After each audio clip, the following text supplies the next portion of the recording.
नमस्कार दोस्तों, मैं देवनारायण सेन आप सभी का स्वागत करता हूं उड़ान के ई लर्निंग प्लेटफॉर्म में।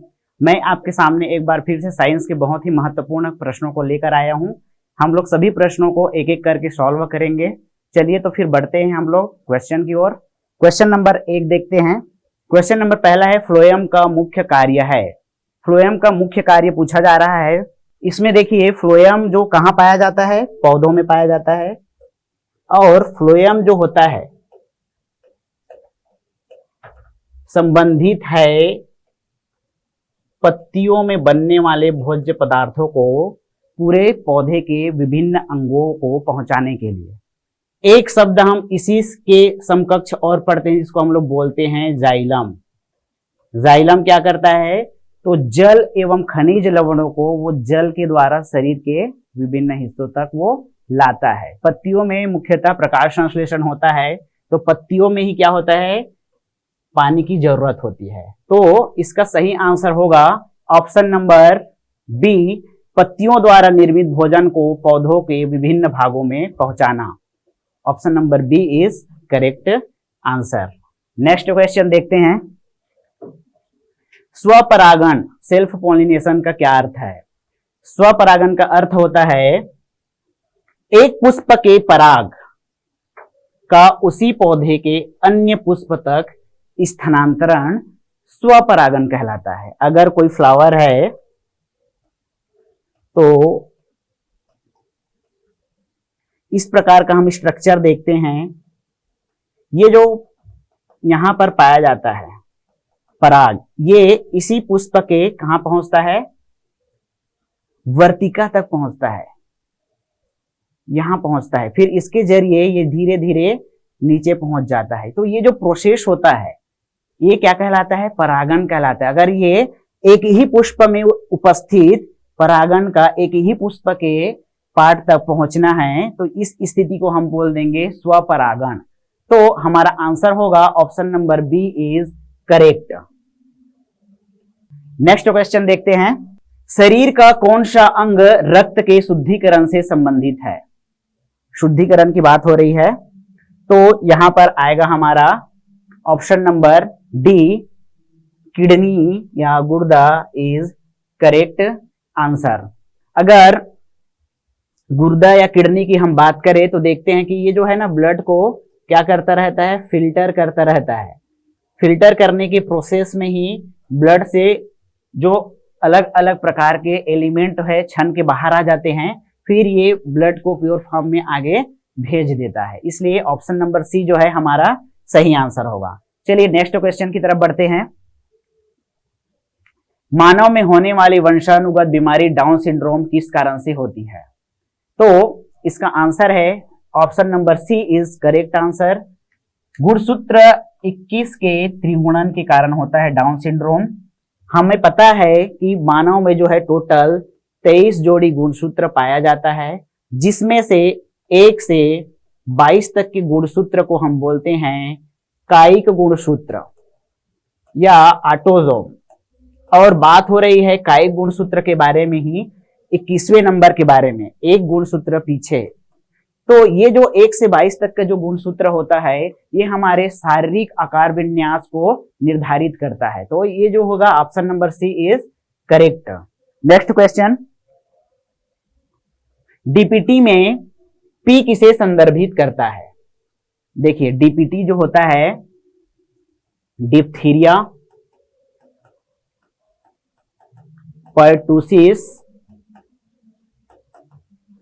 टिटनेस, ये 3 चीजों से मिलकर बना होता है, जिसमें पी पर्टूसिस शब्द को संदर्भित करता है। और ये जो लगाया जाता है, एक बीमारी होती है बच्चों में जिसको हम लोग बोलते हैं डिप्थीरिया। तो हमारा आंसर होगा option number C is correct. चलिए नेक्स्ट क्वेश्चन की तरफ बढ़ते हैं। मानव मस्तिष्क का कौन सा भाग बुद्धि, स्मृति और भावनाओं का केंद्र होता है? बुद्धि, स्मृति और भावनाओं के केंद्र के रूप में हम जानते हैं सेरिब्रम को। Option number D is correct answer.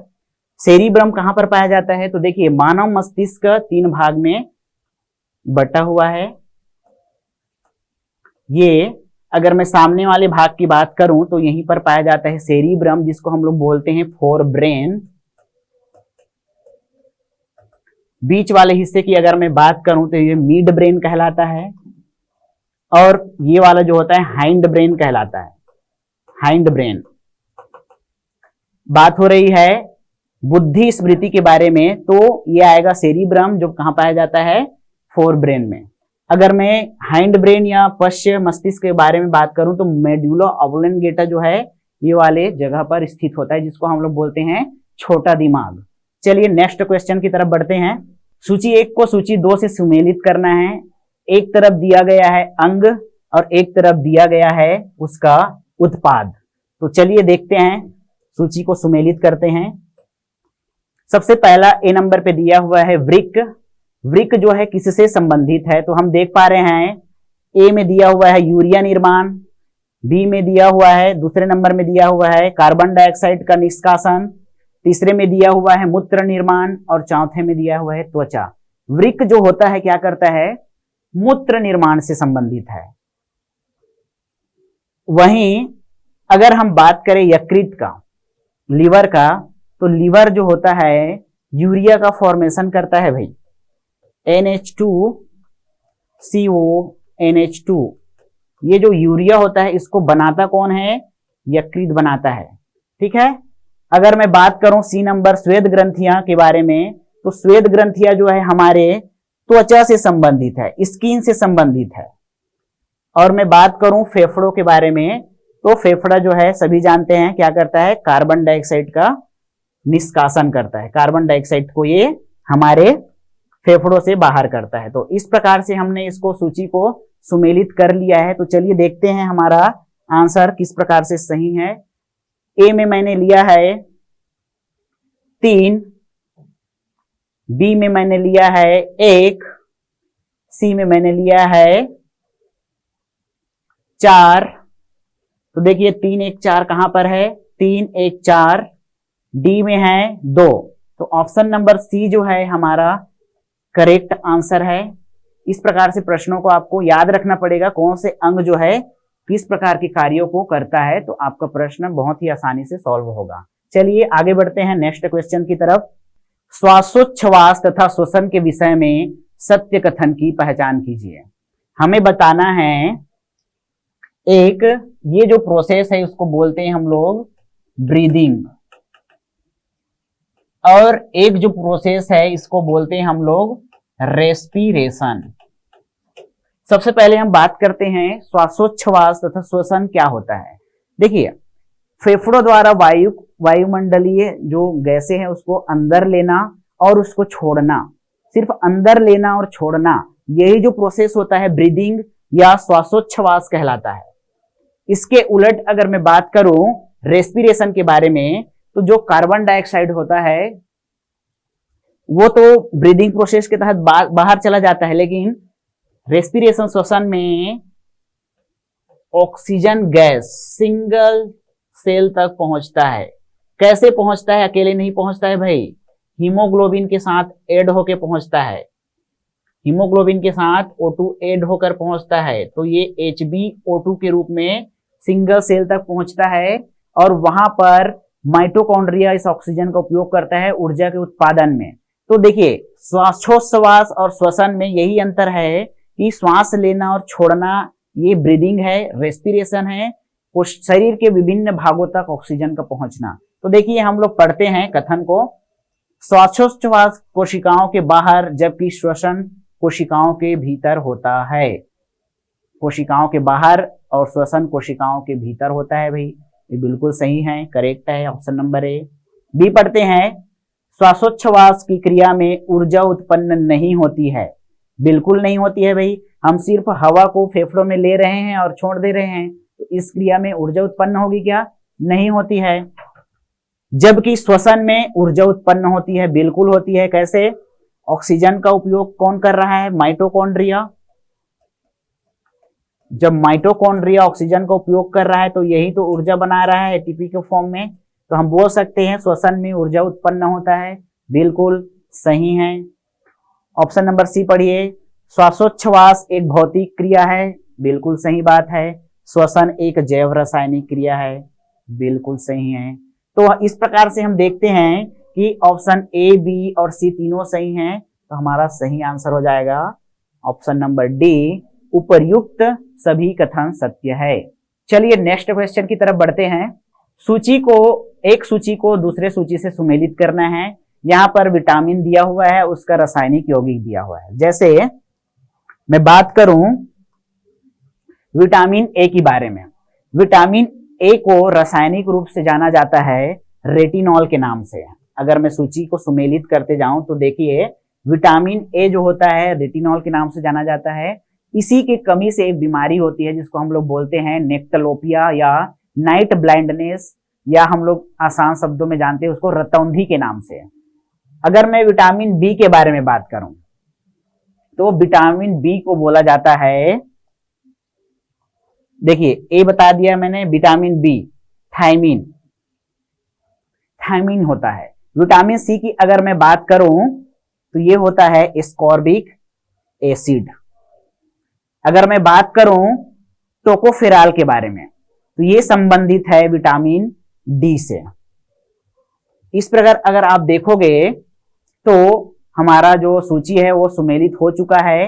ए का आएगा 2, बी का आएगा 1, ए का आ रहा है 2, बी का 1, सी का आ रहा है 3 और डी का हम लोग देख पा रहे हैं 4। डी का हम लोग देख पा रहे हैं 4। तो आंसर है 2, 1, 3, 4। कौन से है? Option number D is correct answer. चलिए नेक्स्ट क्वेश्चन की तरफ बढ़ते हैं। पादपों की जड़ों तथा तनों के सिरों पर किस प्रकार के ऊतक पाए जाते हैं? ये पाया जाता है भाई शीर्षस्थ विभाज्य ऊतक। Option number C is correct. कैसे? ये जो प्लांट है, कोई भी प्लांट हम देखते हैं उसका ये जो ऊपरी हिस्सा होता है सबसे टिप, ये वाले हिस्से में पाया जाता है शीर्षस्थ विभोज्योतिक ऊतक। और यही जो होता है कहां पाया जाता है? इसके जड़ वाले पार्ट में भी पाया जाता है। यही ग्रोथ करने के लिए जिम्मेदार होता है। अगर हम इसको गमले में रख दे खिड़की के पास जहां पर धूप आती हो तो यही वाला जो ऊतक होता है ना, प्रकाश की तरफ अट्रैक्ट होता है और मुड़ जाता है। इस प्रोसेस को हम लोग बोल देते हैं फोटोट्रोपिज्म। तो हमारा इस क्वेश्चन का आंसर होगा option number C is correct. Next question, जब गुणसूत्रों में बिना विभाजन के कोशिका में विभाजन होता है तो उसे क्या कहते हैं? देखिए ये जो होता है गुणसूत्रों का विभाजन, कोशिका के प्रकार में हम लोगों ने देखा था कि 3 प्रकार के कोशिका विभाजन होता है। 3 प्रकार के कोशिका विभाजन में पहला होता है समसूत्री कोशिका विभाजन, दूसरा होता है अर्धसूत्री और तीसरा होता है असूत्री कोशिका विभाजन। इसको एक बार देख लेते हैं 2 मिनट। समसूत्री कोशिका विभाजन क्या होता है? कोशिकाओं के अंदर भी जितने भी जेनेटिक मटेरियल है वो बराबर बराबर भागों में बढ़ जाता है, बराबर भागों में बढ़ जाता है, इसलिए इसको समसूत्री या इक्वेशनल डिवीजन बोलते हैं। अर्धसूत्री में ऐसा नहीं होता है। इसमें क्या होता है, ये कोशिका जो है इसमें जो जेनेटिक मटेरियल है वो आधा हो जाएगा भाई, आधा आधा जाएगा आगे संतति कोशिकाओं में या संतान कोशिकाओं में। असूत्री विभाजन क्या होता है? एक कोशिकीय जीवों में पाया जाने वाला सबसे सिंपल प्रकार का विभाजन है, जिसमें कोई भी बॉडी का पार्ट, ये वाला बॉडी ले ले तो आउटर ग्रोथ करता है और धीरे से क्या होता है, ये वाला स्ट्रक्चर आउटर ग्रोथ करने के बाद इससे अलग हो जाता है, यहां से कट जाता है, तो ये अलग से सेपरेट अलग जीव बना लेता है। इस प्रक्रिया को हम लोग बोलते हैं असूत्री विभाजन। तो देखिए क्वेश्चन पूछा है बिना विभाजन के, है ना, गुणसूत्रों में बिना विभाजन के, तो यहाँ पर गुणसूत्रों में विभाजन नहीं हो पा रहा है। ऑप्शन में है क्या? जी बिल्कुल है, असूत्री विभाजन ऑप्शन नंबर बी में दिखाई दे रहा है। असूत्री विभाजन का एग्जाम्पल मैंने आपको बता दिया है, एक कोशिकीय जीव में होता है। चलिए नेक्स्ट क्वेश्चन देखते हैं। प्रोकैरियोटिक है, प्रोकैरियोटिक क्या है भाई, हमें समझना है इस चीज को। प्रोकैरियोटिक। इस शब्द को अगर हम दो भागों में बांट दे तो ज्यादा अच्छे से समझ सकते हैं, एक प्रो और एक होता है कैरियन। प्रो मतलब होता है प्राचीन, कैरियन मतलब होता है केंद्रक। इस प्रकार अगर देखा जाए तो प्राचीन केंद्रक युक्त जो लिविंग ऑर्गेनिज्म होता है वो प्रोकैरियोटिक कहलाता है। तो देखिए ऑप्शन पढ़ते हैं, प्रोकैरियोटिक क्या है, तो वे जंतु जिनमें तंत्रिका तंत्र भली भांति विकसित नहीं होता। ऑप्शन बी, वे जीव जिनमें केंद्रक सुविकसित नहीं होता। ऑप्शन सी, वे प्राचीन पौधे जिनमें संवहन तंत्र सुविकसित नहीं होता। ऑप्शन डी, वे पौधे जिनमें पुष्प व बीज उत्पन्न नहीं होता। तो देखिए यहां पर ऑप्शन दिया गया है जिसमें से बी नंबर जो है करेक्ट है। इसमें केंद्रक सुविकसित नहीं होता, प्राचीन है भैया। कोई भी जीव जब स्टार्टिंग में जिनका निर्माण होता है, उद्भव होता है, उस जीव को अगर देखोगे तो उनका जो बॉडी के ऑर्गन हैं आज की तुलना में उतने डेवलप नहीं रहे होंगे। वैसे ही केंद्रक जो है इसमें प्राचीन प्रकार का था, विकसित प्रकार का नहीं था। तो प्रोकैरियोटिक के अंतर्गत आ जाएगा option number B is correct answer. Next question, निम्नलिखित में से किसमें खुला परिसंचरण तंत्र पाया जाता है? खुला परिसंचरण तंत्र, यहां पर देखिए ओपन सर्कुलेटरी सिस्टम की बात हो रही है। खुला परिसंचरण तंत्र। तो एक और परिसंचरण तंत्र होता है जिसको हम लोग बोलते हैं बंद परिसंचरण तंत्र। इसको समझने के लिए पहले इसको समझिए।